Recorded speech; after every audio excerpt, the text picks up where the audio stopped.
راهي نحكوا على جابس جنة الدنيا اللي فيها أكثر من 50 كيلومتر ساحل. معناها رانا عندنا كل مقومات الحياة أن نجموا نعيشوا بطريقة أفضل من هذه اللي عايشين فيها تو، اللي هي حياة الموت. احنا نسموا فيها اليوم خايفين، رانا وديما نعودها، رانا عايشين بخوف. راني نيكي نسافر بمعنى نخرج من جابس، راني نبدأ نكلم في الدار نسأل على أحوالهم. احنا عندنا الكلمة سايبوا البخارة سيسر رواحكم. الناس الصباح كي تفيقش تعمل ما تقول يا ربي لا عمل عليك. احنا في جابس راهم نفيقوا الصباح نسكروا شبابك البلار. شنو هي البخارة؟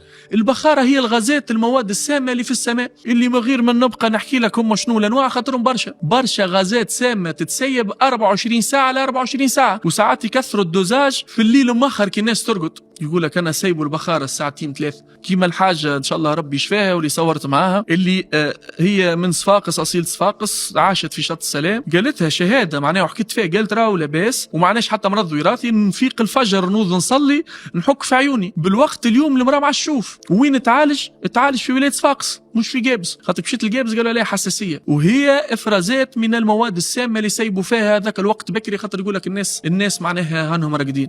واليوم الأخطر أنه أبار الفوق أنه التسربات الغازية من الأرض بقية تخرج. معناها هنا علميا ومانيش راني نضخم فيه، المجمع فاقد السيطرة على صيانة هذه الغازات السامة اللي باقية تتسرب. هذاك علاش احنا اليوم تكلمنا أنه نطلبوا في النجدة. فديما نرجعوا للنقطة صفر، راهو المطلب واضح والناس الكل عارفة، ناقص اليوم إرادة سياسية باش ترجع جابس جنة الدنيا والسلام. شو اللي يمنع الإرادة السياسية هذه؟ تقول لي الأستاذ قيس عايد جانا الجابس وقضى معنا قرابة شهر ودربنا وقرانا وكان يحرض فينا ويحث فينا على نضال من أجل بيئة سليمة، من أجل صحة الجوابسية. شنو هو المشكل وين اليوم؟ برشا مشاكل. أولا الساعة معناها المشكل الاقتصادي ديما يحطوه في الواجهة. المجمع الكيميائي يصدر إلى فرنسا معناها مواد مهمة وبنسب كبيرة. المجمع الكيميائي فيه لوبيات كبيرة وهو فيه أصلا فساد معناها من عشرات السنين، وأنا هبطت حتى رئيس الجمهورية الحاجات الشراءات اللي يشرب باش يعملوا الصيانة وما تصيرش. معناها فما لوبي كبير يساعد أن يبقى الجروب شيميك كيف ما هو. فراس، شنو رسالتك لرئيس الجمهورية اللي أنت ظلي كنت من بين الناس اللي صوتوا ليه أيضا في الانتخابات؟ هو الحقيقة نهار التصويت أنا كنت في التلفزة الوطنية وقتها في ضمن ملاحظين في الانتخابات، فما نجمتش نصوت باعتبار أن التصويت في جابس وأنا في التلفزة نعطي في إحصائيات المشاركين في الانتخابات 2019. الرسالة إلى السيد الرئيس أنه الحراك راهو اللي يصير في جابس راهو حراك بيئي لا غير، وحتى حد ما نخلوا معناها الحراك في جابس نخونوه ولا نكذبوه، ولازمها توصل المعلومة هذه أنه حراك بيئي سلمي واضح.